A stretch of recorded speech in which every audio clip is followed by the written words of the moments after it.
Olá, sejam muito bem-vindos ao Deep Growth, podcast que aborda com profundidade o crescimento acelerado das empresas. Eu sou Gabriel Costa Mineiro e eu tenho o prazer de receber hoje aqui, meus amigos, um dos maiores prodígios do GLA, a Thalita Tomé, que é a atual CMO e CRO da Terra, minha querida. Que bom ter você aqui. Muito obrigada pelo convite, Gabriel. É um prazer estar aqui, retribuir para a comunidade tudo que ela fez para mim ao longo desses anos. Então, prazer é meu. Na verdade, você já retribuiu bastante, porque cada hora eu te peço um favor de alguma coisa, já pagou essa dívida aí. Adoro, minha casa. Eu gosto disso, tá? A gente tem alguns membros antigos aqui que já sentam em casa aqui no escritório. Muito bom. Olha só, pessoal, a Thalita tem uma carreira, vou dizer, não tão ortodoxa, e eu quero falar bastante aqui de algumas dessas coisas. Normalmente, Thalitinha, eu escolho dois grandes temas aqui pra gente falar com mais profundidade, né, dado o nome do podcast. E no seu caso, pelo que eu te conheço, você tem, eu acho que o seu case legal mais recente, tirando da Terra agora que você está há alguns meses, é o da Fluency Academy. A Fluency eu tive o prazer de acompanhar desde antes da Fluency e o pós-Fluency, com várias conversas aqui no meio do caminho. E a Fluency, para mim, quando eu conheci, principalmente por sua causa, com detalhe, é o tipo da empresa que as pessoas não têm dimensão da máquina bizarra de crescimento que ela é, né? Até conhecer por dentro. Então eu quero entrar em várias coisas aqui para as pessoas saberem. Uhum. Mas eu também quero falar de carreira, porque tem várias escolhas, eu acho que tem várias coisas que você foi fazendo ao longo da sua jornada que são muito interessantes, eu acho que vale muito a pena compartilhar. Uhum.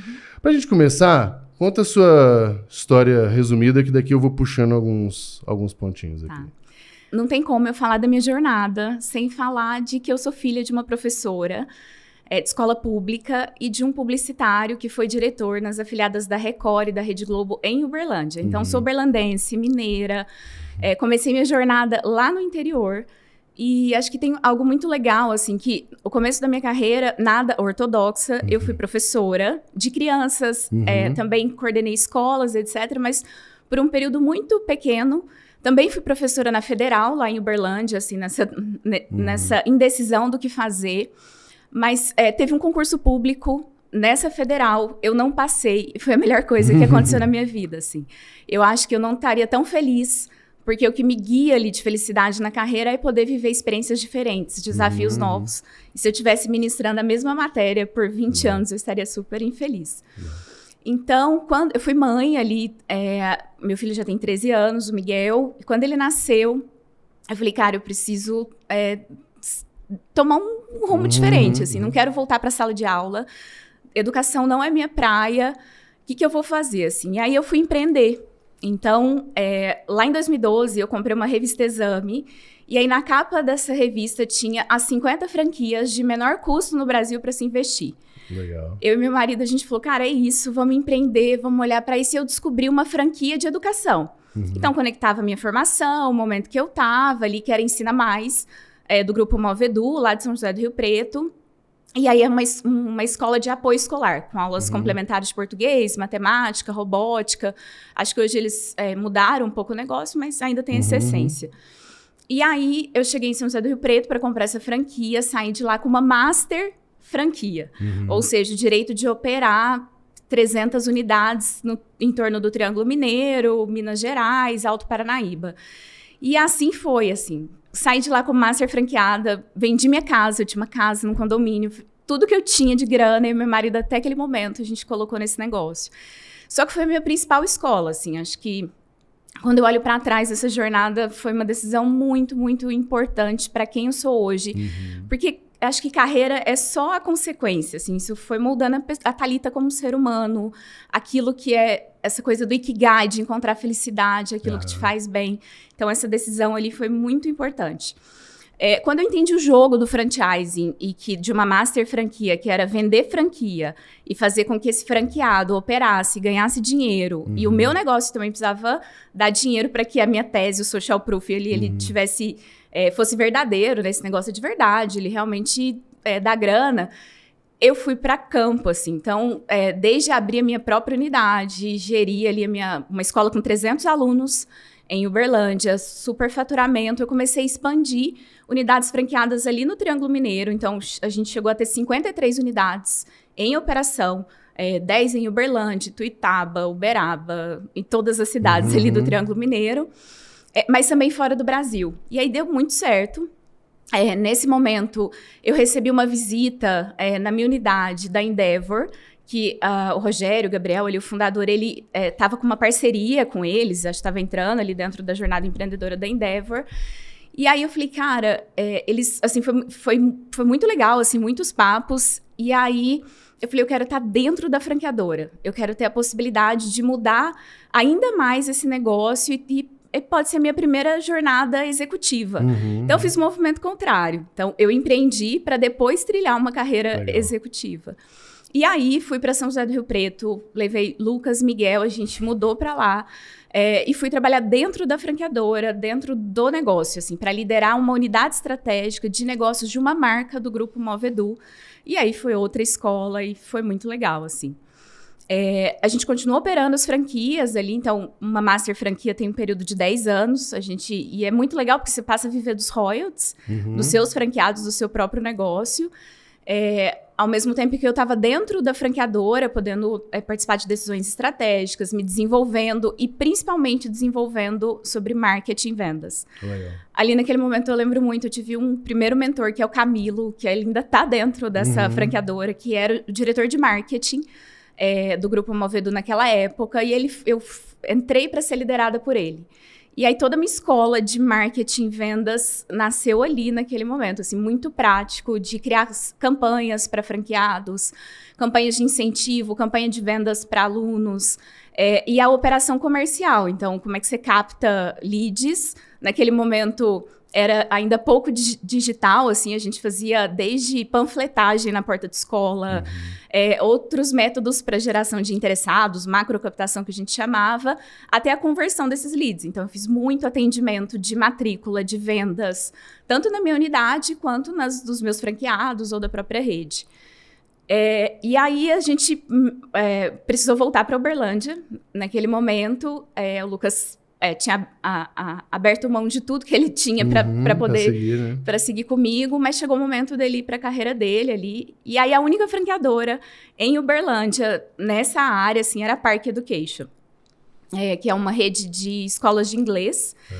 E a Park, quando eu cheguei, ela tinha 30 franquias. Quando eu deixei a Park ali em 2021, em meio à pandemia, tinha 120 unidades. Então, a gente escalou o número de unidades, porque o jogo do franchising é esse. Sim, mais unidades operando, franqueado ganhando dinheiro, ainda mais em educação, porque a franqueadora ela vive da receita de material didático vendido para essas unidades.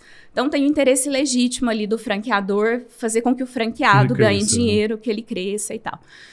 Eu cheguei na Park para liderar o time de vendas B2C, assim, a minha missão era muito clara, fazer com que cada unidade franqueada tivesse um vendedor atuando, operando e buscando leads, convertendo esses leads. E aí, a partir daí, a gente escalou muito o número de alunos nos primeiros 6 meses, aí eu assumi a rede de expansão das franquias. E aí, até que eu cheguei como CRO, foi minha primeira liderança, assim, ponta a ponta. Então, liderar time de marketing, vendas, customer success, ponta a ponta de todas essas unidades franqueadas. E lidar com franqueado é sempre muito também desafiador. Acho que ele é outra escola, porque a gente começou a expandir um modelo de escolas que era um quiosque de escola de idiomas dentro de shopping. No momento que estava explodindo essa expansão... Quem veio? Pandemia.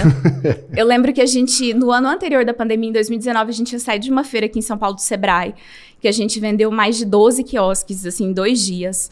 A gente operou no Eldorado, aqui em São Paulo, no Marketplace, no West Plaza, mas logo em março veio a pandemia, a gente foi obrigada a fechar essas unidades, né? Os franqueados foram obrigados a fechar essas unidades, e a gente saiu do físico para o digital em 2 semanas, porque a gente precisava manter a escola funcionando e tal. Então, aquele momento de virada, não tinha um sistema, né? Era abrir uma sala no Zoom, naquele momento, entregar e treinar o franqueado, mas também aquele dilema, assim, acho que são várias negociações ali naquele momento. A gente, desde negociar com shopping, negociar para o franqueado, como é que ele faz a ponderação ele segura o vendedor ou o professor? Como é que ele mantém a receita ali minimamente, mas também continua buscando alunos, motivando o cara a continuar a crescer, o empreendedor a continuar a crescer. Super, super desafiador, mas eu acho que foi também um outro marco super importante da minha carreira, assim. Pausa nesse episódio maravilhoso pra gente fazer o jabá dos nossos patrocinadores e vamos começar pela nossa queridíssima OnFly. Vamos concordar que gestão de viagem e despesa da sua empresa é uma bagunça. Sistema difícil, WhatsApp pra tudo e reembolso do cafezinho virando uma grande novela. Tecnologia de verdade é ter tudo, da reserva à prestação de contas, numa plataforma simples. Com o Fly você resolve a viagem em minutos, reserva, remarca e gerencia tudo sozinho, com milhares de opções de hotéis, voos e carros, tudo dentro da política da empresa, aprovação automática, relatório e despesa auditada por IA, que reduzem a perda de comprovantes e geram até 40% de economia nas viagens. Ainda tem um OnRap, um benefício para colaboradores que transformam viagens a lazer em recompensa. Viagem a trabalho não precisa dar trabalho. É hora de levar um Fly para sua empresa. Simplifique, vá de OnFly. Nosso segundo patrocinador é a Minimal Club, nossos parceiros aqui no GLA. A Minimal é referência em roupas masculinas que combinam qualidade premium com design minimalista. As camisetas da Minimal não encolhem, não desbotam e não dão aquelas bolinhas chatas. São feitas para durar até 4 vezes mais que as camisetas tradicionais. E tem um detalhe importante. A Minimal também tem solução para empresas. Inclusive, todas as camisetas e moletons que a gente usa aqui no GLA como prêmio para a comunidade e para o time são da Minimal, inclusive essa aqui. Se for comprar para você no e-commerce, use o cupom DGPodcast para ganhar 15% de desconto. E se quiser para sua empresa, entre em contato pelo link aqui na descrição. E agora o terceiro patrocinador, que somos nós mesmos, né? O GLA é uma escola de marketing growth que transforma profissionais ambiciosos em líderes estratégicos e caros. No nosso produto de plataforma e comunidade, você desenvolve as 6 habilidades mais disputadas no mercado, como inteligência analítica, arquitetura de canais de aquisição, gestão de time de alta performance e várias outras. Aqui você aprende a gerar crescimento eficiente, conectar os resultados de marketing growth com o negócio e se tornar um profissional disputado pelas empresas. Escaneie o QR Code ou acesse o link na descrição para saber como se tornar um líder estratégico e caro. Quando a gente... Assim, ó, dá para ver claramente já que tem tanto acho que uma ambição por um lado, né, muito forte, até a tomada de risco de, cara, vamos vender tudo e boa. Não recomendo as pessoas fazerem isso dessa forma, mas é isso, né? Às vezes é o que tem de ter uma oportunidade na mesa, tem que pegar, show de bola.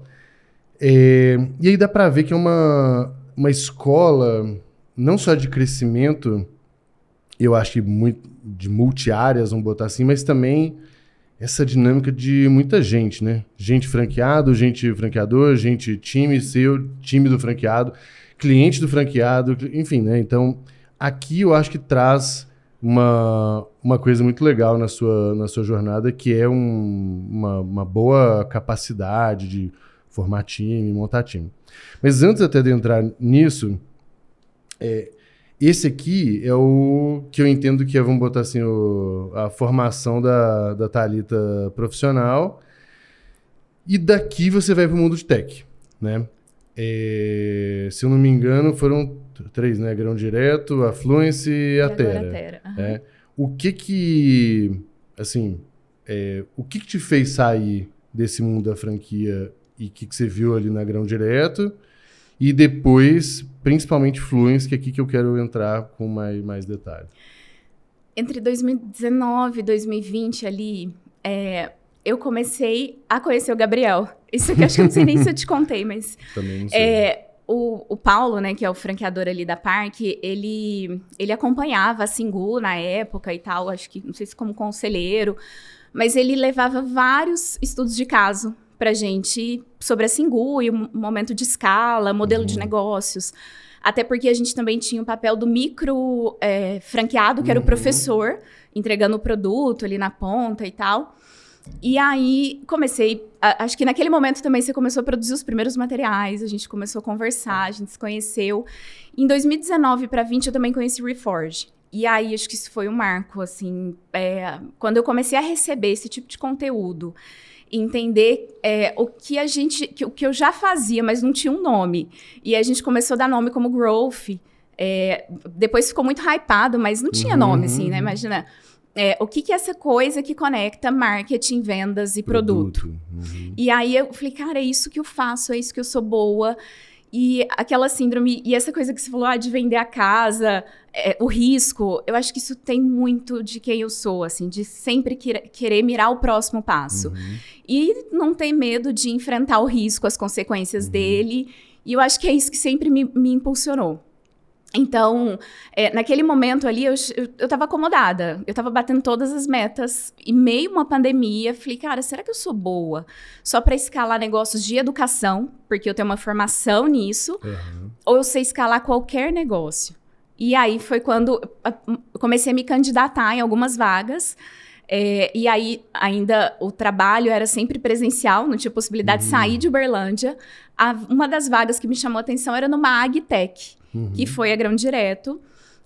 Aí, 2 dias depois que eu me candidatei, bati um papo com eles, achei muito legal a tese de negócio que eles têm, assim. E ali, no Triângulo Mineiro, o agro é muito forte. Eu acho, de fato, que eles vão ser um dos próximos unicórnios, assim, porque a tese é muito boa e como eles estão construindo também, isso é muito legal. E aí, tomei a decisão. Falei, cara, se eu quiser dar um próximo passo de carreira, eu não posso ficar fazendo a mesma coisa. Tomei outro risco. Lucas e Miguel mudaram comigo mais uma vez, abraçando todos os meus sonhos. A gente foi para Uberaba, porque a Grão Direto estava instalada lá.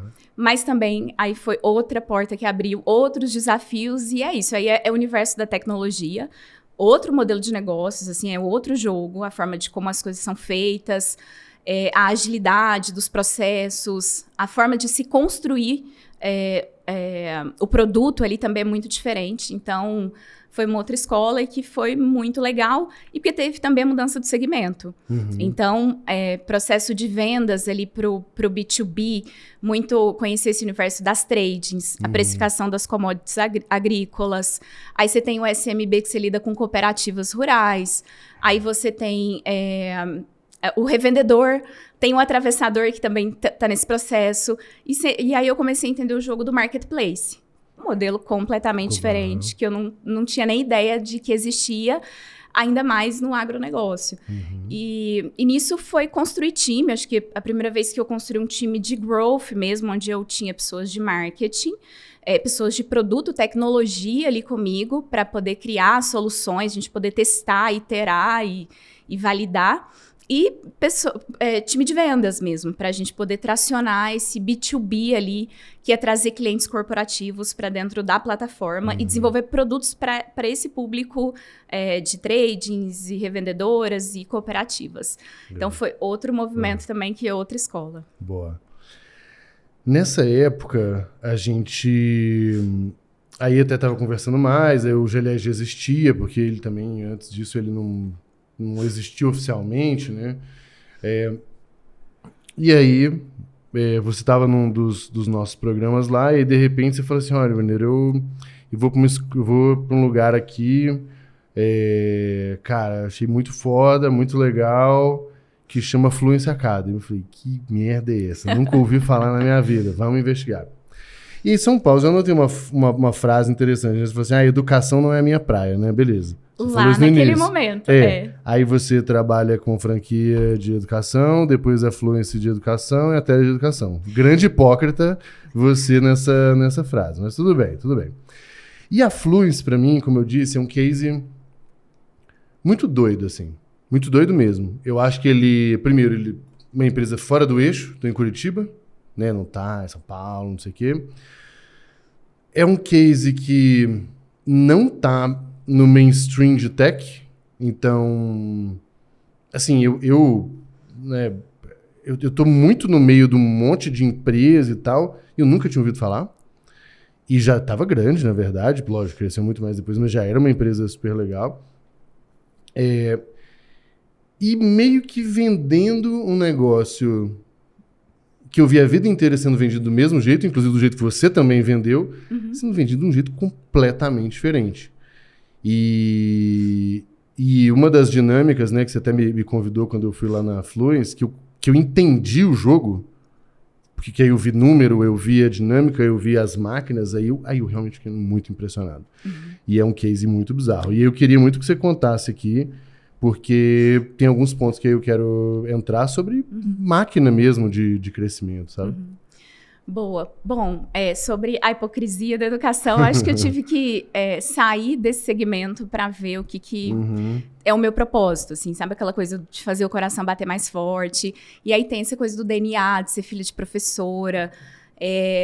E eu tenho que fazer algo que eu vejo a consequência lá na ponta. Então, seja lá na Parque, na Fluence ou agora na Terra, o que me dá mais prazer é poder ler o depoimento de algum aluno que tem a vida de verdade transformada por conta daquilo que você está vendendo, daquilo que você está...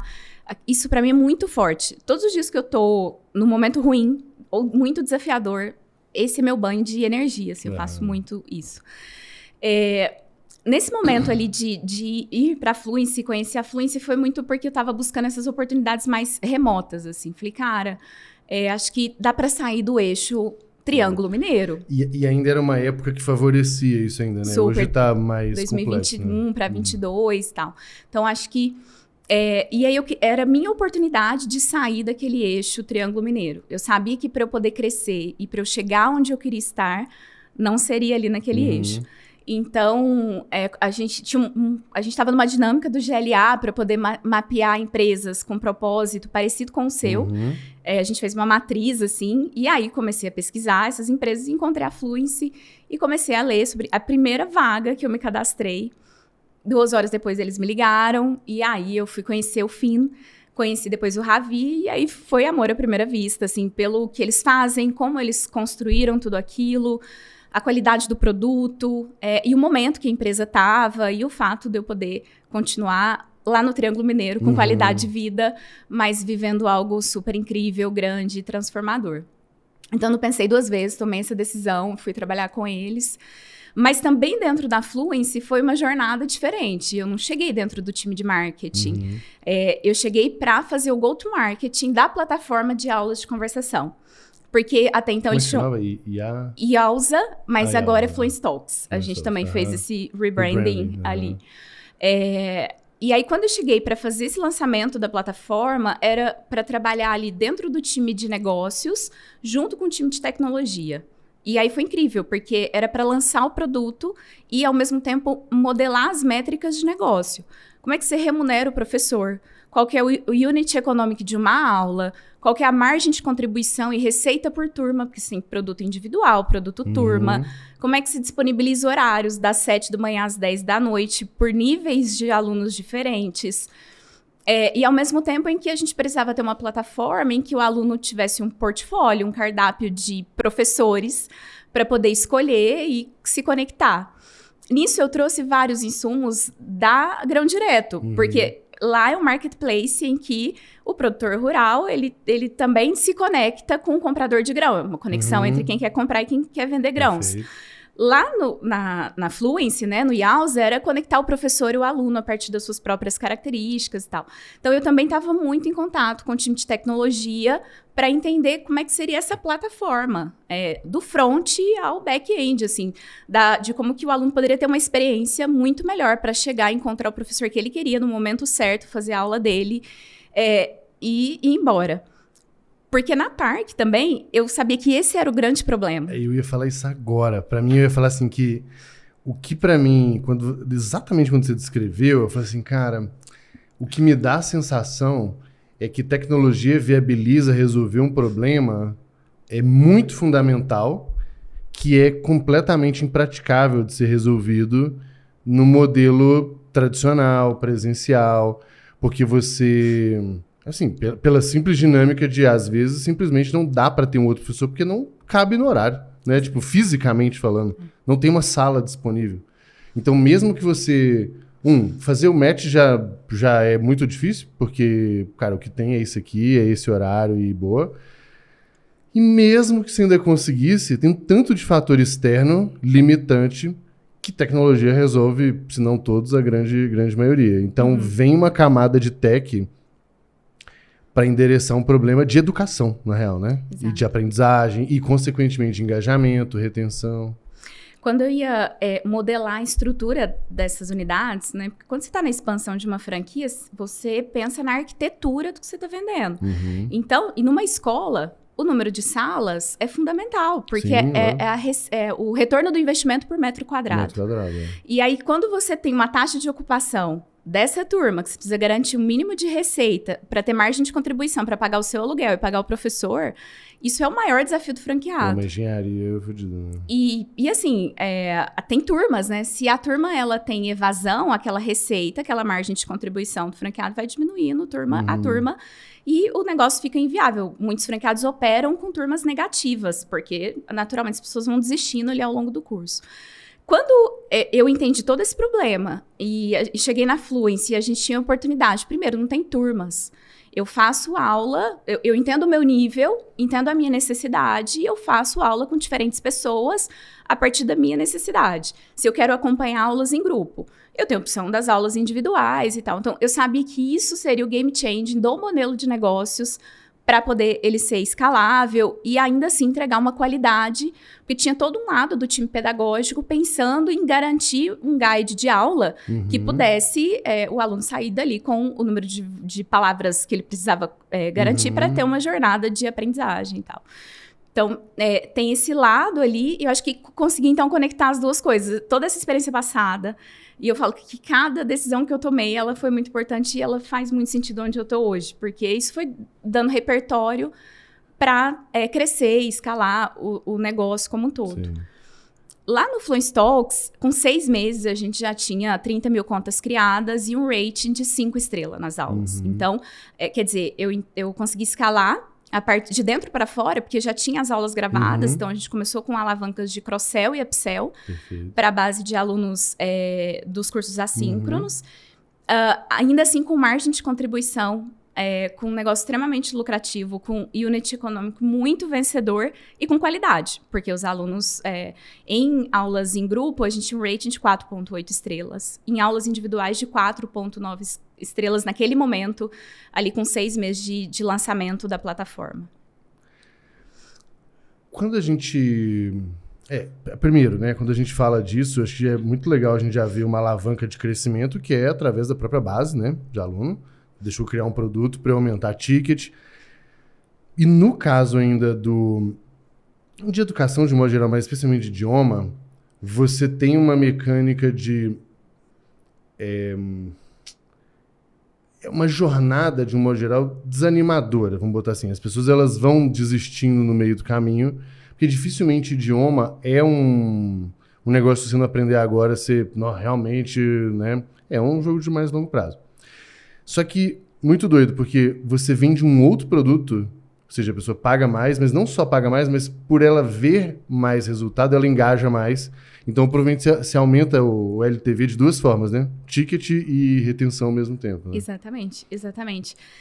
Acho que, assim, tem o fato, né, de a conversação, ela é quase que um add-on da aula gravada, porque ali eu já garanti parte das habilidades, né, e o aluno está no momento que ele quer praticar. Exato. E as aulas de conversação, elas complementam. Então, acho que também foi uma sacada de negócio e do momento que eles já tinham mais de 100 mil alunos, 150 mil alunos, quando lançaram o IALSA Fluency Talks.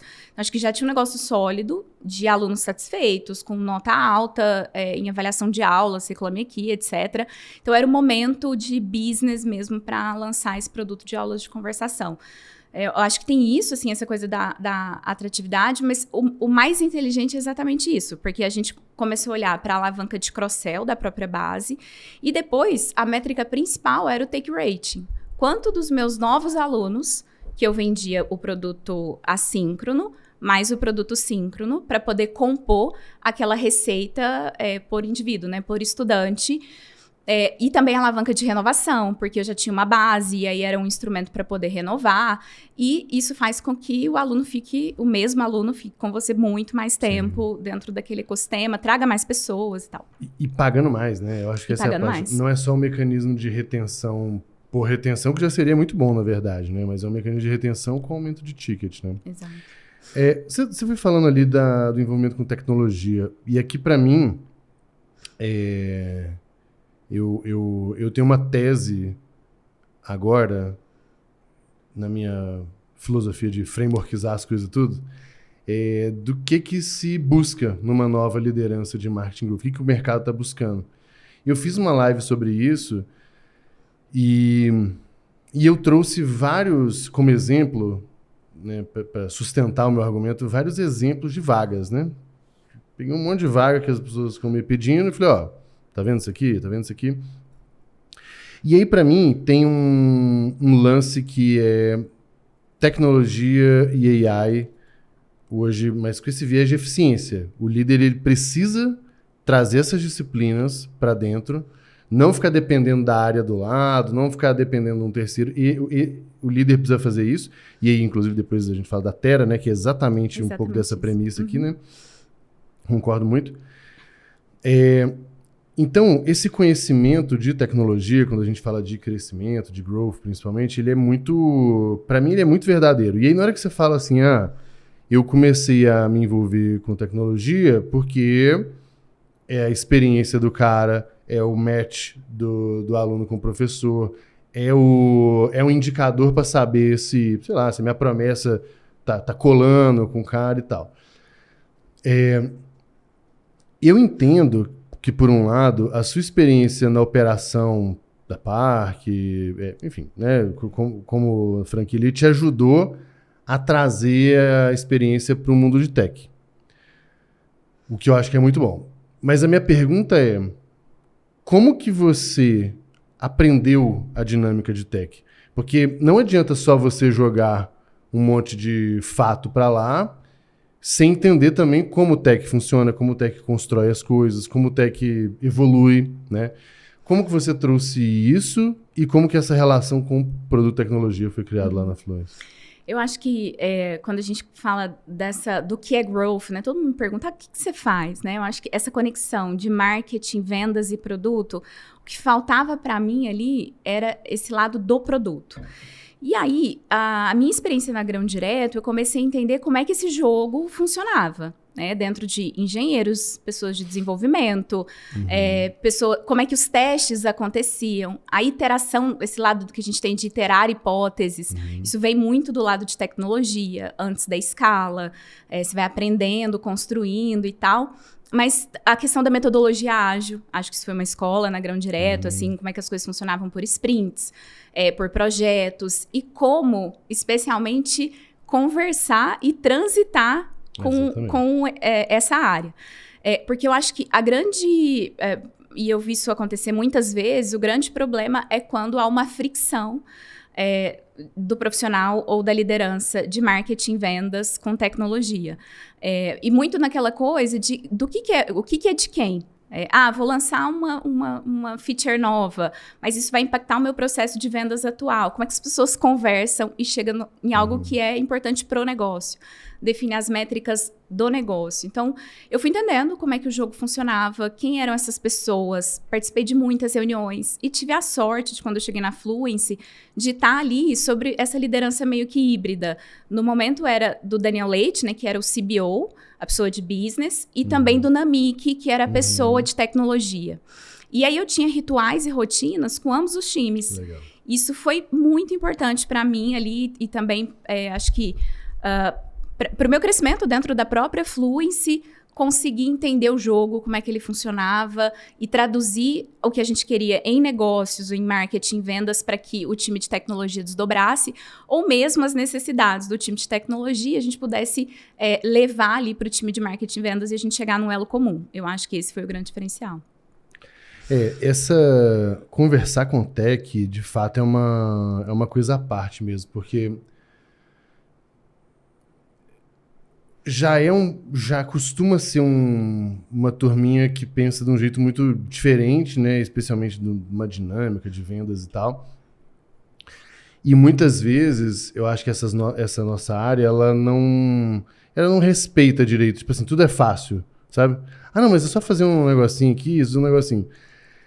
Ou então, já chega pedindo a solução. Não, faz um negócio assim, assim, assim pra mim. E aí, quando você entende como o tech funciona, na verdade, eu vou te trazer o meu problema, porque você é quem traz a solução. Uhum. Tem uma camada de respeito até maior, do tipo, cara, não precisa fazer um negócio desse tamanho. O que dá pra gente fazer? Uhum. Você começa a entender que o custo de fazer algo em tecnologia, tudo bem, agora acho que a gente diminuiu muito e pelo menos os protótipos e tal. Mas, de modo geral, assim, o custo de tech sempre foi muito alto. Então, eu saí fazendo coisas porque eu acho, ou porque não funciona bem. Então, acho que esse jogo, aprender a jogar ele, para quem realmente está querendo olhar para esse mundo de crescimento, cara, faz muita diferença. Muita diferença. Assim. E aí, eu acho que, entendendo a sua trajetória, ela é um pouco do jogar no fogo lá e ver como resolve. Uhum. Eu acho que o erro das pessoas está em achar que o time de tecnologia é só um executor construtor. Quando, na verdade, os caras são arquitetos, engenheiros, construtores. Então, assim, o fato de levar o contexto, trazer contexto de métricas e impacto em receita, em escala, em retenção, e eles entenderem esse jogo, necessidade e tal, e a partir daí, sentiu a dor, entender o contexto, o potencial que isso tem para o negócio, a solução quem vai criar é vocês. E aí, que momento que cabe, quando que cabe, vamos fazer junto, como é que eu posso começar a testar, tem um MVP, tem uma V1, qual que é o tempos e movimentos e tal. Então, eu acho que esse é um jogo que eu aprendi a jogar bem e muito ali dentro dessa minha chegada na Fluency. Legal. Mais uma pausa, agora bem rapidinho, para te ajudar a entender em qual momento da carreira você tá. O diagnóstico de carreira do GLA é uma ferramenta que mostra em qual dos 5 arquétipos dos profissionais de marketing growth você se encaixa. O diagnóstico te revela quais são os principais desafios do seu perfil e qual ponto focar para acelerar a sua evolução na carreira. Em poucos minutos você recebe um diagnóstico claro e um guia com recomendações específicas para o seu arquétipo. Quer descobrir o seu? Escaneie o QR Code ou acesse o link que está aqui na descrição. Eu queria falar muito de como que a Fluency crescia. Assim, óbvio que acho que tem muita coisa pública e também, enfim, não precisa de nenhuma informação secreta não. Mas, para mim, a Fluency criou uma máquina muito bizarra, especialmente em cima de algumas pessoas, né? E eu queria... isso eu não sei mesmo, eu queria entender, porque a Fluency nasce com o Ravi, né? Como o professor de inglês, na prática era isso.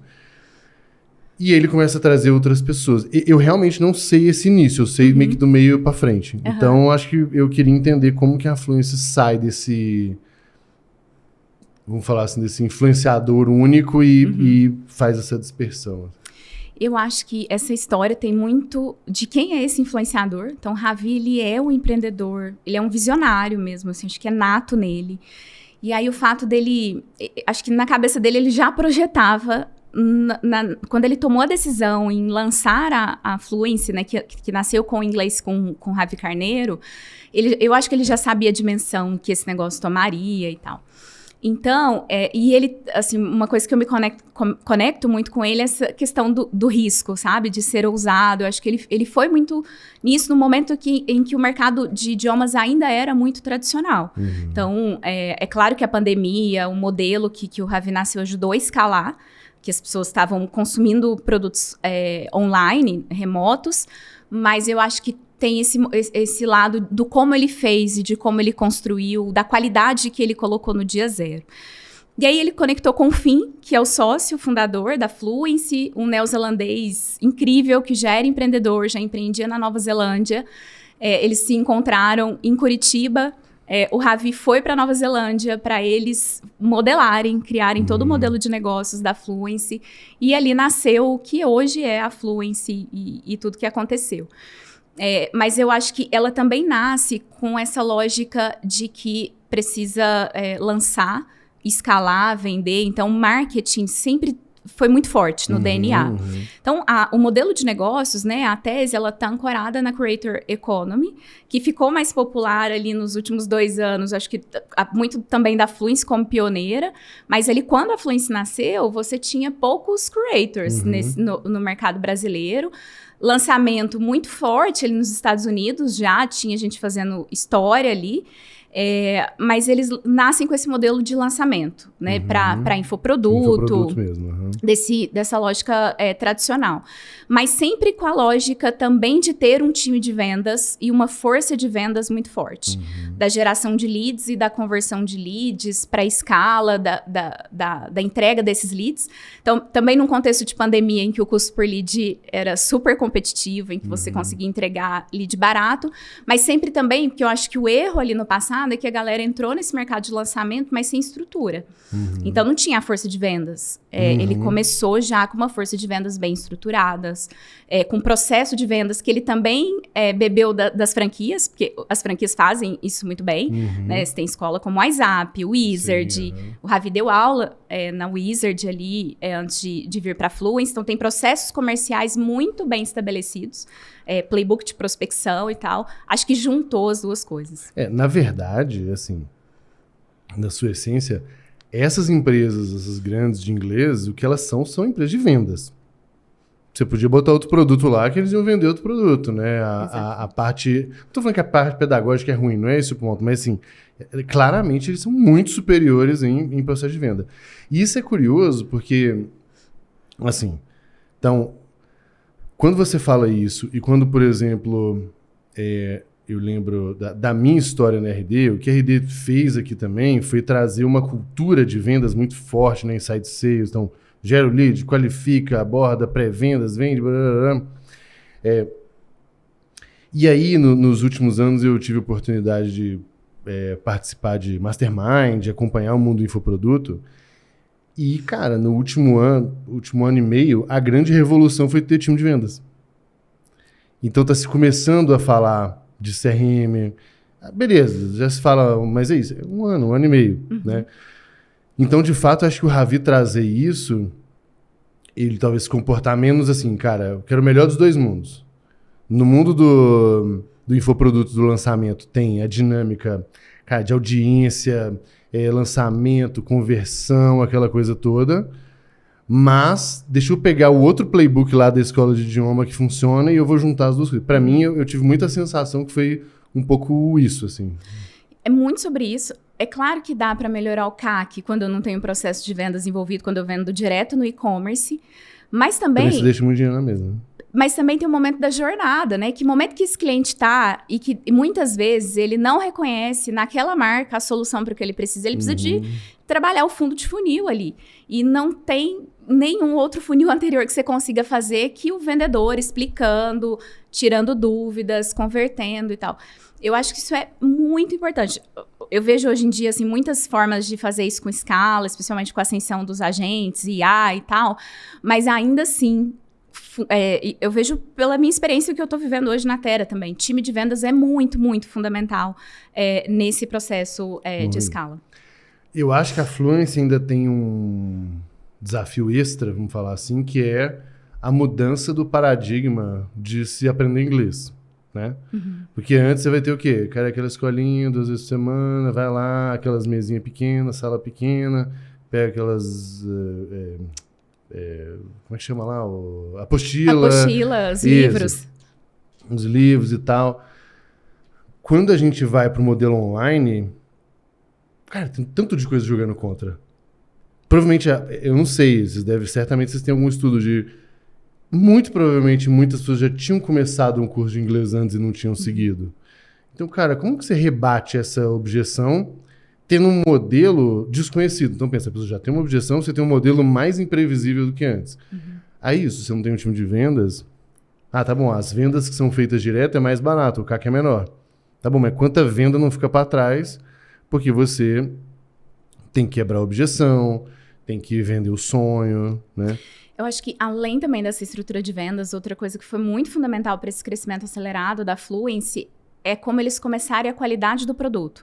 Então, eram produções cinematográficas. Era a preparação do creator certo para aquela aula, no estúdio muito bem preparado, uma aula muito bem roteirizada, com o hook certo, com a transição correta, para reter aquela audiência. Porque o grande desafio em todo modelo de negócios de educação é a retenção. Negócio recorrente, como um todo, é a retenção.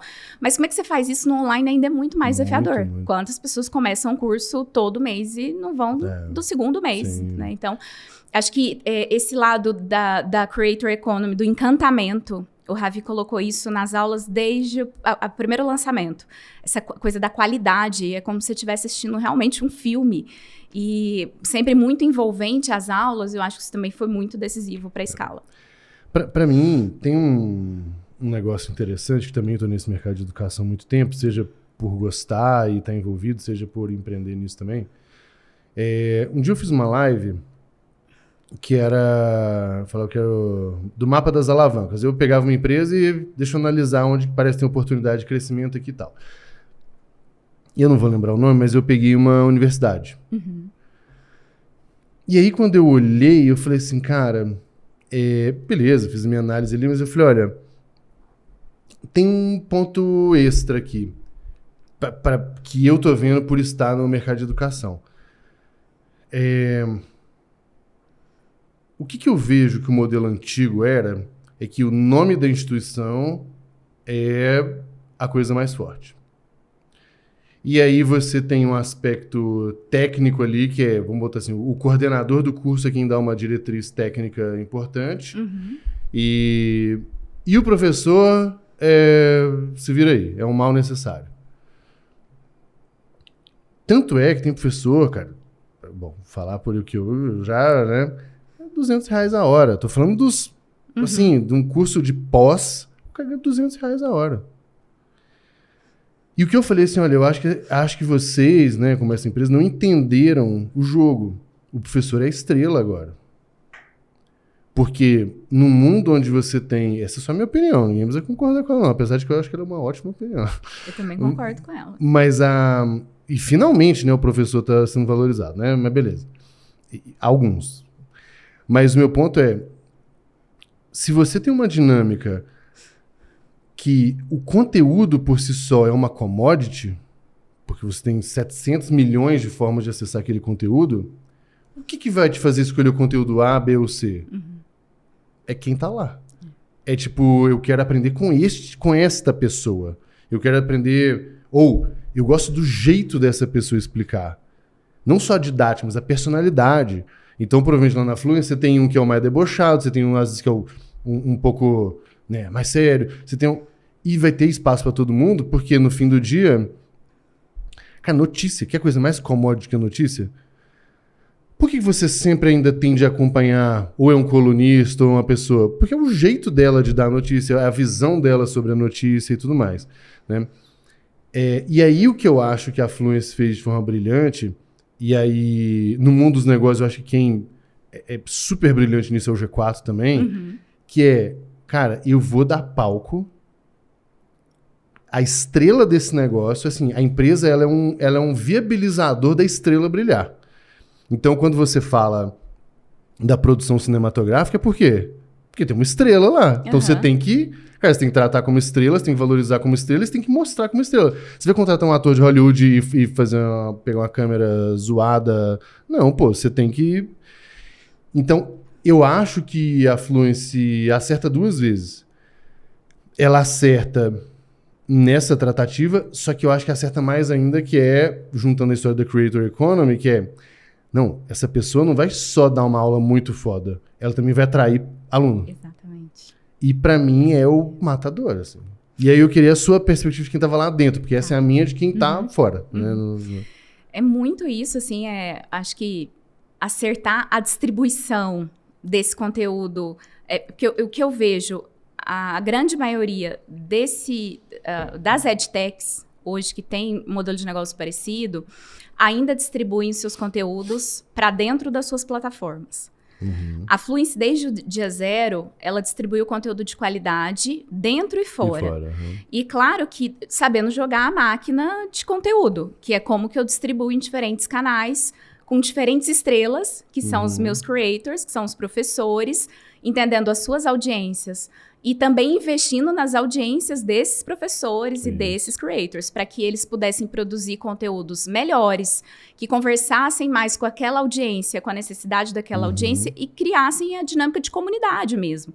Né? Quando a gente olha a Paula Gabriela, que é a principal creator hoje da Fluency, ela é uma estrela. Ela tem todas as características, assim, e é mais o como ela fez e essa parceria ali de fluência, acho que dando ferramenta, Isso investindo, e ela pedindo mais. Qual que era o tamanho dela quando ela começou? Ela era uma professora de escola pública com um pouco mais de 3 mil seguidores, eu não sei ao certo, mas menos de 10 mil, tenho certeza, e hoje 2 milhões de seguidores. É bizarro, né?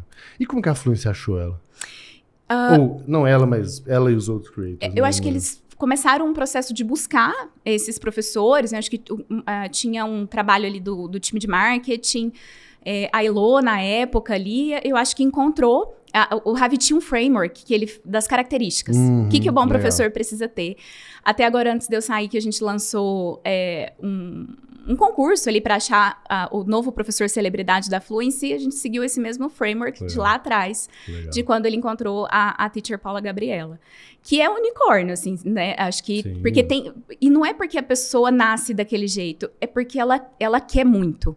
Eu acho que ela sempre quis beber muito das técnicas, ela quis se profissionalizar, ela foi buscar conhecimento. A Fluency ia dando os instrumentos e ela pedia mais. Ela pedia tem um talento, né, indiscutível, mas também só isso aí não é suficiente, né? Eu acho que tem várias coisas, assim, dentro dessa dinâmica, mas eu acho que o mais importante pra galera entender é isso. Eu não quero ser uma marca forte sozinho, eu vou ter uma série de creators ali que não só vão dar aula aqui, mas é quem vai... Cara, eu vou ajudar essa pessoa a cultivar essa audiência, essa comunidade, porque, inevitavelmente, isso volta como demanda, né? E aí, eu não sei, mas, enfim, muito provável de ter algum tipo de dinâmica ou remuneração, coisa assim, em cima também do resultado que ela traz. E aí, todo mundo tem os interesses muito alinhados, né? E eu acho que aí, por exemplo, a Paula, a Gabriela, ela entende bem o jogo e fala assim, então peraí. Eu tenho um talento aqui, os caras estão me dando ferramenta, e se eu entregar bem, é bom pra mim, é bom pra eles, porra, então vou ligar no máximo o negócio, né? E junto com isso tem o game do inbound. Porque como é que você distribui esse conteúdo? Você tem uma máquina que ela é fomentada por mídia paga e que você tá... Quanto mais e melhor você constrói as suas audiências, melhor você distribui com custo por lead menor, para você abastecer o seu ecossistema e colocar pessoas para dentro da plataforma, melhor. Quando você tem uma audiência limitada, fica tudo muito mais difícil. Seu funil fica muito mais desafiador. O seu custo por lead fica muito maior. Então, acho que tudo isso foram elementos, assim, e o fato de ir acertando esse playbook de investimento, da audiência, como que é a lógica de topo, meio e fundo de funil, a importância do awareness para cada creator e para a marca Fluency, como é que isso se equilibra e aquele creator, ele se correlaciona com a marca Fluency. Esse cara, ele é parte dessas estrelas da Fluency, ele não é um professor independente. Sim, lógico. Então, acho que ela foi aprendendo e refinando esse jogo, cada vez investindo mais e melhor em mídia paga, e uma máquina de geração de leads ali, mês a mês. Animal. Eu não quero deixar de perguntar algumas coisas aqui, porque a gente tem alguns minutinhos, mas tem um bloco pra mim, e aí de novo, né, eu falei que eu acompanhei desde da ida pra Fluency, mas também os vários saltos que você deu lá dentro, de posição, de responsabilidade, de produtos diferentes e tal, e eu te vi muito, muito polivalente nesse sentido, né, cara, tem um pepino, põe a Thalita pra resolver lá. E agora eu acho que tem a sua transição recente, tem o quê? 4 meses? 5 Desde meses? outubro. Então, sei lá, 6 meses. 5 meses.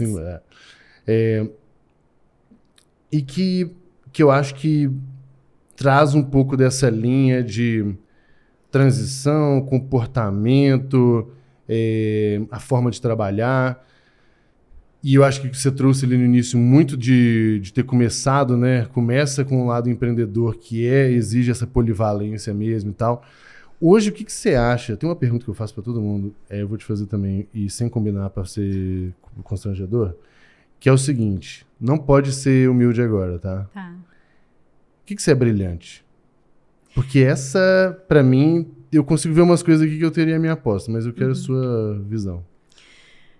Eu acho que eu sou uma empreendedora brilhante, assim. Eu acho que esse misto de trajetória e o fato de eu sou aficionada por meta, por processo.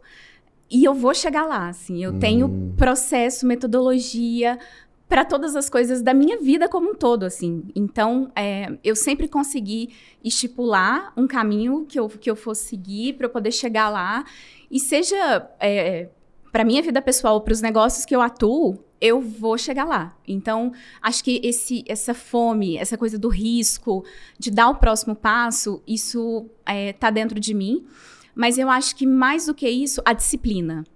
A disciplina de poder registrar as aprendizagens, a disciplina de poder olhar para trás e fazer essa leitura de onde que eu errei, porque é claro que um monte de zica no meio do caminho. Muito desafio, é claro que eu cometi muitos erros ao longo desses 15 anos, mas eu acho que eu tenho a grande parte deles meio que playbookados, categorizados, e quando eu tô quase cometendo de novo, cara, eu volto, não dá pra errar de novo nisso aqui, não. No mesmo lugar, né? Não, no mesmo lugar. Então, eu acho que eu sempre fui fazendo muito a leitura de pessoas, do negócio, acho que as alianças certas, reconhecer no outro aquilo que ele tem muito melhor que eu, e reconhecer as minhas fragilidades, mas com a ambição de poder chegar lá, eu reconheço essa fragilidade, esse ponto fraco, seja técnico ou de comportamento, eu preciso dar o próximo passo. Porque acho que sempre o sonho, a vontade de querer estar à frente, né, sempre fala muito alto. Então, eu acho que eu sou brilhante em escalar negócios, porque acho que todos os negócios que eu estive, eu tirei esse negócio de um lugar e dei saltos quantitativos. E essas características e comportamentos que eu carrego, desses 15 anos de experiência, fazem com que eu escale cada vez melhor os negócios que eu estou. Animal. Poxa, se tivesse perguntado antes, não tinha vindo a resposta tão boa. Você ia ficar querendo achar as palavras. Não, muito foda. Toda pessoa bem-sucedida que eu conheço é sistemático. Assim, cada um no seu lugar, mas é sistemático. É chato até.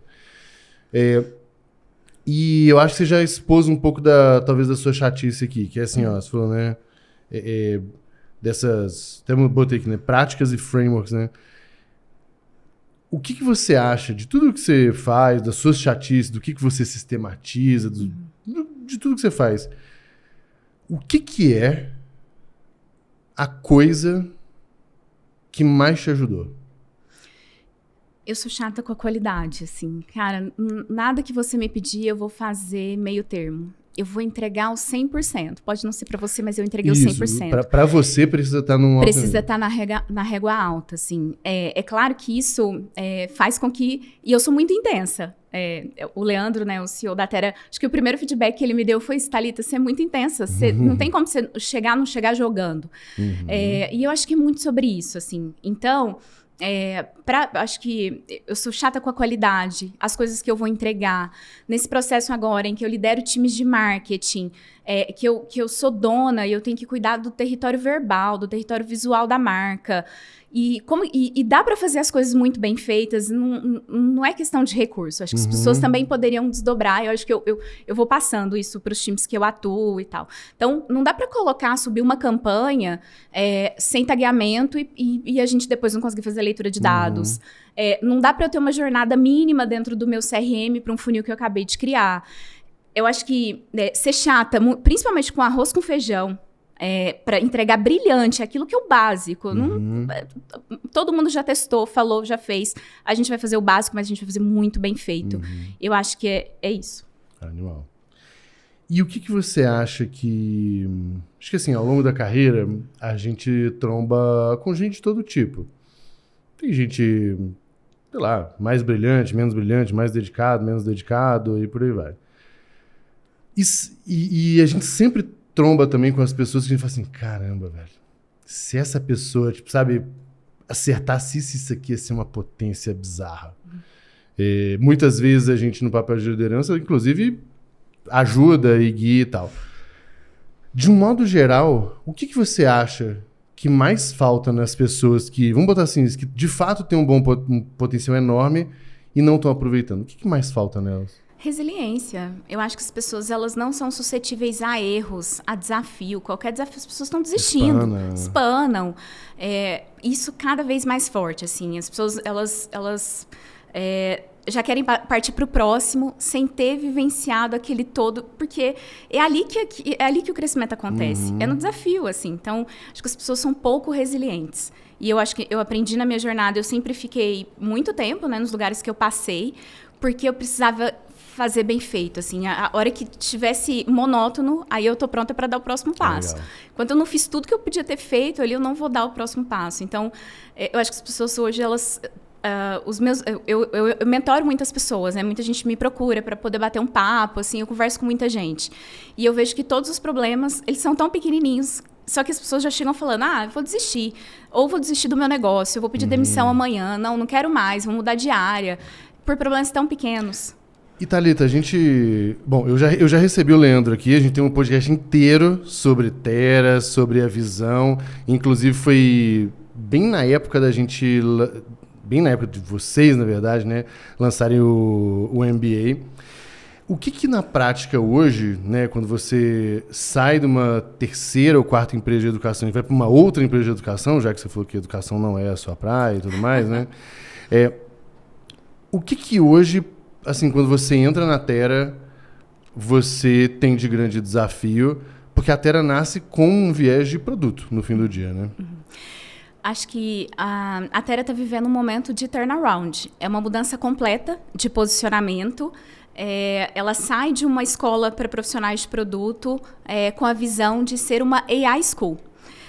Inteligência artificial é um novo letramento de empresas, de pessoas. Então, essa tese de poder crescer com escala, afinal, todas as pessoas, todas as empresas precisam sair dessa lógica de conversar com a inteligência artificial para construir com o IA, como é que eu uso o stack de ferramentas, tudo que existe no mercado, domino de fato o ChatGPT, Gemini, Lovable, etc. Isso, para mim, é muito motivador. Assim. A gente está no momento em que a gente vê um mercado preocupado, ele entende e reconhece essa necessidade. Eu voltei agora do SXSW e a sensação é essa, né? Ele tem por essa característica ser um evento muito provocativo e reflexivo. A gente volta sem muitas respostas, mas com uma única certeza: inteligência artificial vai mudar o jogo. E aí acho que agora é como que as pessoas estão jogando esse jogo, antecipando as suas carreiras, antecipando as decisões e como que elas lidam, entendendo que inteligência artificial pode ser uma habilidade, mas também ela pode ser uma ferramenta do seu negócio, do seu dia a dia ali para. Então, acho que essa tese da Tera é o que mais me chama a atenção. Eu acho que são três coisas, né? Eu acho que é uma linguagem, é isso, né? Quando a gente fala letramento, é isso, é um negócio que você tem que entender do que está sendo falado. E eu acho que é uma habilidade mesmo, do ponto de vista de saber fazer as coisas, e de fato isso se transforma em muita ferramenta no dia a dia. Uma coisa que eu acho muito curioso, assim, é que essa história da AI como um todo, por isso que eu gosto muito do posicionamento de vocês em alguns aspectos, ele é um tipo de ganho para o negócio muito assimétrico.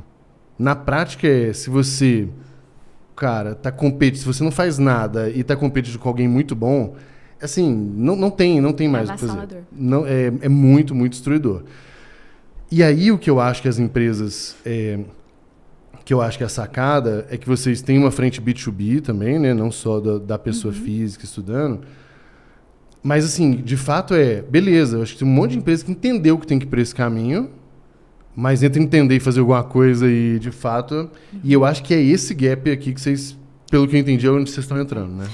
Acho que a nossa tese é quebrar esse gap da confiança. As pessoas já entenderam, agora elas precisam executar de fato. Como é que a gente diminui isso? Dito isso, assim, até hoje tem 300 empresas, a gente atende mais de 300 empresas parceiras. As principais fintechs brasileiras são as nossas clientes, Itaú, Bradesco, Visa, Banco do Brasil, etc.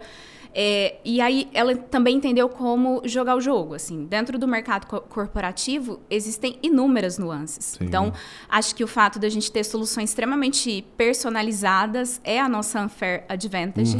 Poder entregar a solução de capacitação a partir do stack de ferramentas daquela empresa, ou a jornada específica a partir do problema que aquela empresa tem naquele momento e ela deseja resolver. Então, é o time dela colocando a mão na massa, aprendendo e construindo juntos. Eu acho que esse é o diferencial, é o que a gente tem mudado o jogo, assim. Então, e também tem essa lógica de crescimento, né? O quanto que quando você tem uma estrutura que conversa entre B2B e B2C, acho que também esse é um outro ponto que na Terra me deixa muito feliz. Assim, o fato de liderar as duas estruturas de marketing e vendas, B2B e B2C, porque, afinal, a jornada ela é única. Sim. O Gabriel, que trabalha numa empresa, é único. Ele pode começar, né, a aprender pela pessoa física e para jurídica, ou o contrário, né? Exatamente.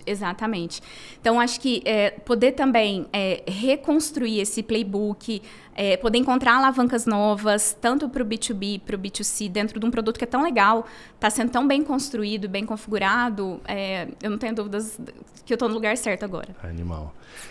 Você falou de... Assim, quando eu entendo que não tem mais desafio, né? Tipo assim, eu preciso fazer alguma outra coisa. O que foi a coisa desafiadora na promessa da Terra? Então, antes de você entrar, o que foi ali o desafio apresentado que te brilhou o olho? E hoje, estando dentro, talvez a gente passe a descobrir até outros desafios, né? O que é o desafio hoje, que inclusive pode ser igual, lógico, mas o que é o desafio hoje que de fato está ao mesmo tempo que gera aquele incômodo, bota o fogo ali no negócio? Lá atrás, assim, na tomada de decisão, foi o tamanho do mercado endereçado e a necessidade desse produto, assim, porque quando eu tomei a decisão, ele negociando com o Leandro e tal, ele me contou sobre a tese, eu já sabia muito, eu tinha claramente como que eu ia fazer essa tese acontecer, assim, eu já sabia quais seriam as alavancas que eu ia começar a atuar e que eles não faziam. Então, acho que para você tomar uma decisão dessa também não é do dia para a noite, então foram meses de conversa, isso fez com que eu pudesse também pesquisar o negócio, pesquisar o mercado para poder tomar uma decisão certa. E hoje, eu acho que o grande desafio é como que a gente... eu estou fazendo um processo... Todo esse turnaround de tese, de posicionamento e produto, ele desdobra em funil, ele desdobra em time, em stack de ferramentas, nas alavancas que você antes entendia que eram as melhores e agora que mudou o público, mudou o posicionamento, muda também as métricas, né? A gente forma do B2B, você diz, né? B2B e B2C, assim, a gente antes tinha uma métrica, algumas métricas para poder olhar custo por lead, métrica de custo por inscrito, que é o carrinho abandonado, taxa de conversão. Quando você vai ampliando esse mercado endereçado, que você vai falando com o novo público, esse jogo muda, essas métricas também mudam. Então, acho que o desafio agora é poder entender, assim, como que você tem um baseline de comparação para poder entender esse crescimento, assim, quais são as métricas inegociáveis para sua tomada de decisão, ao mesmo tempo em que você está trocando pneu com o carro andando, sem deixar de fazer o negócio crescer. E com uma imprevisibilidade no mercado muito doida, né? Porque você não sabe o que vem. Exato. Animal, dona Thalitinha, olha só. Como Terra tem pouco tempo, você vai ter que voltar em algum momento, em algum programa, alguma coisa de olhar para contar o case depois. Combinado. Tá bom? E eu quero ir para a nossa última pergunta. A nossa última pergunta que a gente faz para todo mundo. Eu queria que você indicasse 3 conteúdos. E aí o conteúdo pode ser uma pessoa, pode ser um artigo, pode ser um podcast, qualquer coisa assim, que você entenda que pode gerar valor para o nosso espectador, seja em nível pessoal ou nível profissional. Pode ser filme? Pode ser filme. Porque eu sabia que você ia fazer essa pergunta, e aí eu até anotei aqui na minha colinha, e não tem como eu não citar aqui um super mentor que eu tive o ano passado, que é o Pedro Gomes. Ele é CFO, foi CFO da Fluence, mas com passagem no Gympass, na Uber. E muitos momentos de decisão, momentos desafiadores, ele me deu sugestões muito práticas, muito racionais, de como lidar, de como pensar fora da caixa. E ele sugeriu um filme que mudou o meu olhar, assim, que eu achei muito legal. Deixa eu pegar a minha colinha aqui. Então, acho que tem O Homem que Mudou o Jogo. Não sei se você conhece. Ai, não me é estranho, mas qual que é o filme? Esse filme é da Liga De beisebol? de beisebol. Ah, tô ligado. Aham, sei. Tem esse filme. O outro filme que eu achei muito legal. Por que ele foi importante pra você? Acho que aqui tem a questão sobre como montar times, como você combinar lideranças diferentes, desafios e momentos do campeonato que são muito diferentes. Perfeito. Tomar decisão sobre pressão. Acho que o segundo é um livro, que é O Capitalismo da Atenção. Esse livro é muito, muito fundamental. Eu li ele no ano passado. Cara, eu recomendo muito, muito. Foi o meu último livro de 2025, mas especialmente para quem quer dominar o jogo de social media, de criação de conteúdo e como funciona o outro lado do algoritmo e o comportamento das pessoas nessas plataformas sociais. E como você mesmo lida com tudo isso, sendo um usuário e consumidor. Né? Ele é muito legal. E aí o outro livro é Cabeça de Campeão, que é, assim, não romantizar a vitória. A gente acha que a gente chegou lá, mas como é que você pode pensar que sempre você tem um próximo jogo, você tem uma próxima partida, um próximo desafio. A gente acha que é fácil poder conquistar as coisas e os verdadeiros campeões, eles perdem muito. Eles demoram muito para poder chegar lá. Então, Cabeça de Campeão é um outro livro também legal. Maravilha. Olha, então... Thalitinhas de tudo, muito obrigado pela sua presença aqui, seu conteúdo, sua energia muito boa. E aí, recadinho final para você que está assistindo ou ouvindo, você tem que dar 5 estrelinhas no Spotify, você tem que dar o gostei no YouTube, tem que se inscrever no canal, tem que compartilhar, todo mundo sabe disso, mas eu sou obrigado aqui pelo Gustavo a falar todos esses recadinhos. Beleza? Galera, um abraço e até a próxima. Valeu!